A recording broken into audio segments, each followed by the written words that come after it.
இல்ல காலையில நான் பேசும்போது நான் பேசுறதே எனக்கே ஒரு 2 செகண்ட் கழிச்சு தான் கேட்டுட்டு இருந்தது. அதனால கொஞ்சம் கன்ஃபியூஸ் ஆயிட்டேன்.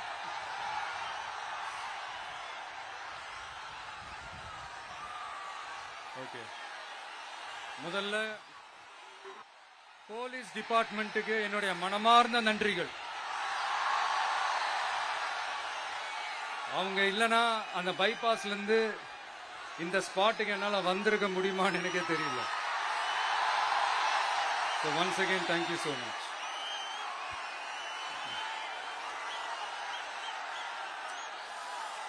கரூர்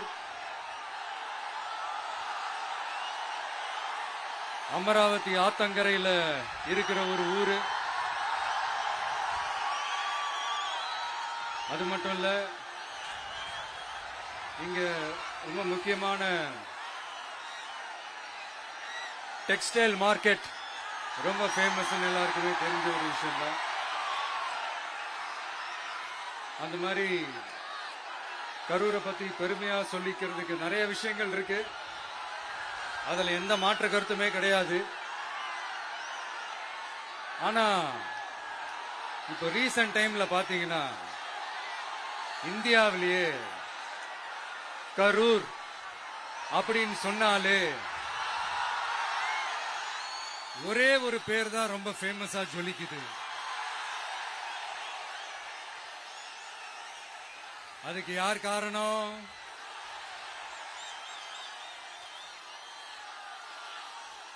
யார் காரணம்னு உங்களுக்கு தான் தெரியுமே. சரி, அதை பத்தி கொஞ்சம் அப்புறமா பேசுவோம்.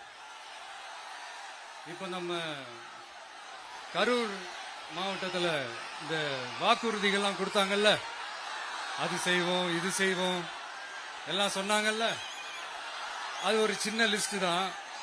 அதை ஃபர்ஸ்ட் பார்த்துடலாம்.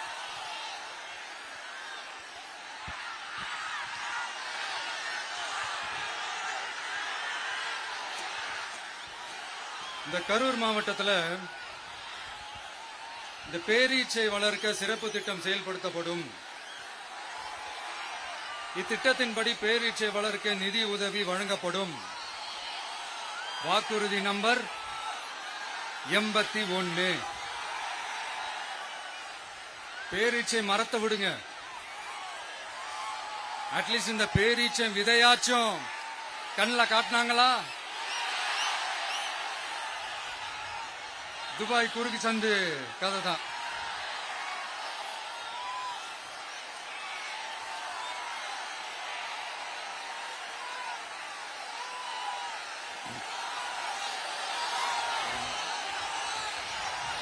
போறீங்களா?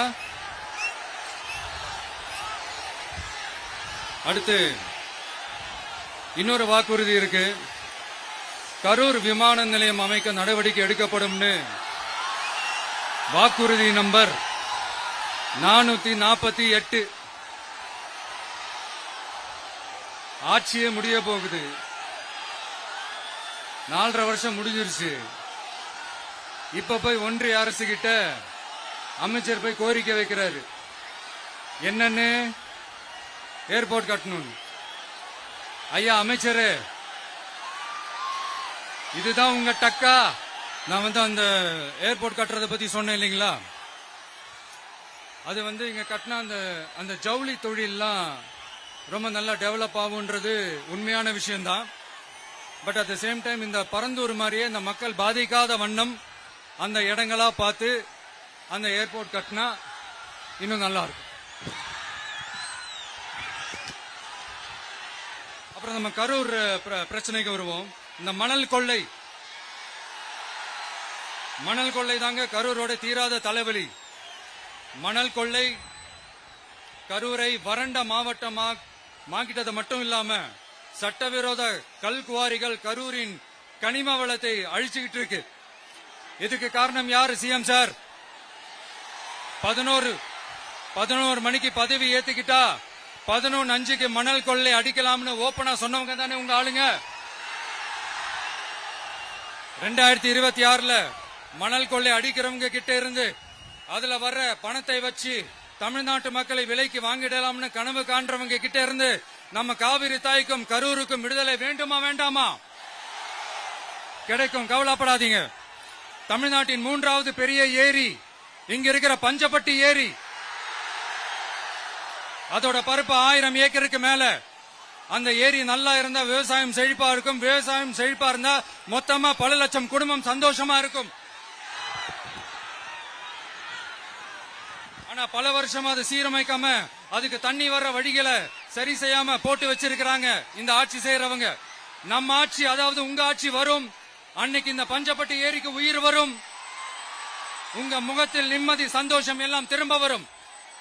ஜவுளி தொழில் கரூர் நகரை வளர்த்தெடுக்குது. இருந்தாலும் மக்கள் பாதிக்காத வண்ணம் ஜவுளி தொழிற்சாலைகள் இருந்து வெளியேறிய கழிவுகளை சுத்திகரிக்க அறிவியல் பூர்வமான நடவடிக்கைகள் எந்த அரசும் எடுக்கவே இல்லை என்ற கவலை மக்கள் கிட்ட இருக்கு.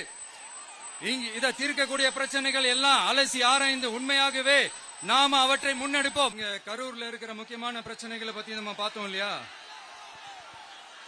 இன்னொரு முக்கியமான பிரச்சனைக்கு காரணமா இருக்கிற ஒருத்தரை பத்தி நம்ம பேசாம போனா நல்லாவா இருக்கும்?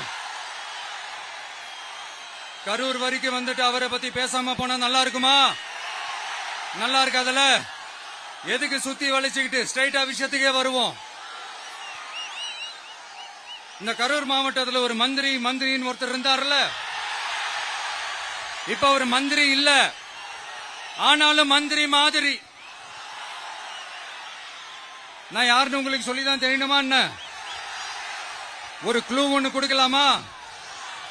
பாட்டிலுக்கு 10 ரூபா, பாட்டிலுக்கு 10 ரூபா, பாட்டிலுக்கு 10 ரூபா, பாட்டிலுக்கு 10 ரூபா, பாட்டிலுக்கு 10 ரூபா, பாட்டிலுக்கு 10 ரூபா, பாட்டிலுக்கு 10 ரூபா, பாட்டிலுக்கு 10 ரூபா. இப்ப ரீசெண்டா கரூர்ல ஒரு விழா ஒண்ணு நடத்தினாங்களே, அது என்னப்பா 30 பேர் விழாவா? 30 விழா, சாரிப்பா கன்ஃபியூஸ் ஆயிட்டேன். அந்த விழாவில் மாண்புமிகு சிஎம் அவர்கள் இந்த மாஜி மந்திரியை பத்தி உச்சி மேல தூக்கி வச்சு மெச்சினதெல்லாம் நம்ம காதால கேட்டோம் இல்லையா? இதே சிஎம் அவர்கள் இதே கரூருக்கு வந்தப்போ, எதிர்கட்சியா இருந்தப்போ அந்த மாஜி மந்திரியை பத்தி என்னெல்லாம் சொன்னாரு, என்னெல்லாம் கேட்டாரு. ஐயா ஃபேக்ட் செக் நண்பர்களே, இதெல்லாம் நீங்க பெருசா ரிசர்ச் பண்ணணும்னு அவசியமே இல்ல. யூடியூப் ஓபன் பண்ணி பாருங்க, தெரிச்சிருவீங்க, மிரண்டுருவீங்க.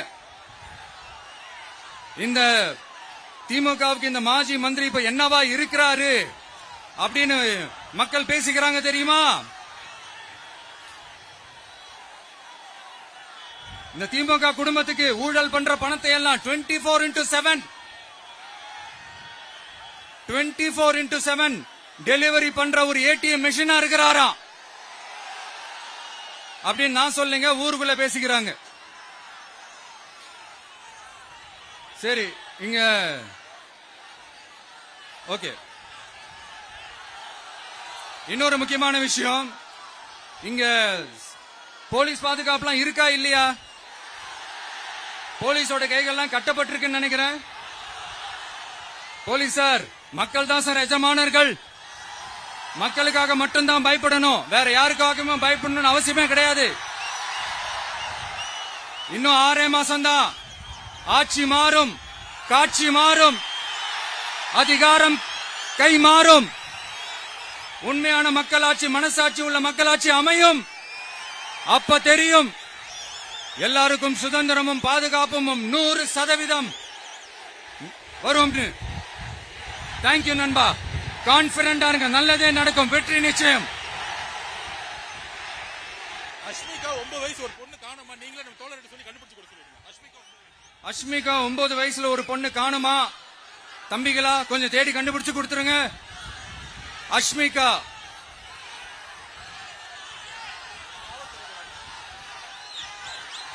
Police sir, please sir, please help sir, please. Thank you நண்பா, thank you. See you all. Thank you. கான்பிடண்டா இருங்க, நல்லதே நடக்கும், வெற்றி நிச்சயம். மீண்டும் சந்திக்கும் வரை நன்றி, வணக்கம்.